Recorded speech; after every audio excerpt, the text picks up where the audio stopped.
කතඤ්ඤෝ කතවේදී පුද්ගලෝ දුර්ලභෝ ලෝකස්මි. මේ ලෝකේ කෙලෙහි ගුණ දන්න මිනිස්සු හරි දුර්ලභයිලු. ඒක නම් ඇත්ත හොඳේ. අවශ්‍යතාවයේ සම්පූර්ණ වුණාට පස්සේ ආය මිනිස්සු අපි තියාගන්න. මිනිස්සු පුරුදු වෙලා ඉන්නවා අවශ්‍යතාවයේ සම්පූර්ණ වුණාට පස්සේ ඒක අයින් කරලා දාන්න. ඒක නොසලකා හරින්න. ඊට පස්සේ මිනිස්සු පුරුදු වෙලා ඉන්නවා. කවුරු හරි අපිට උදව්වක් කරපුවාම අපි හිතමුකෝ දැන් අත්දැකීම් ඇති ඕන තරම් හොඳයි. ඒමයි.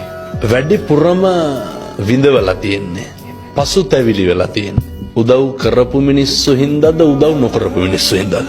උදව් කරපු මිනිස්සු. ආර්ය කෙරවෙනතුරු කාගෙත් රැවටිල්ල කියලා දෙයක් තියෙනවා නේද? ඔය අපේ ජන කවිය මේවා හොඳට පත්තියන් වෙච්ච මිනිස්සුන්ගේ කටවල් වලින් කියවෙච්චා.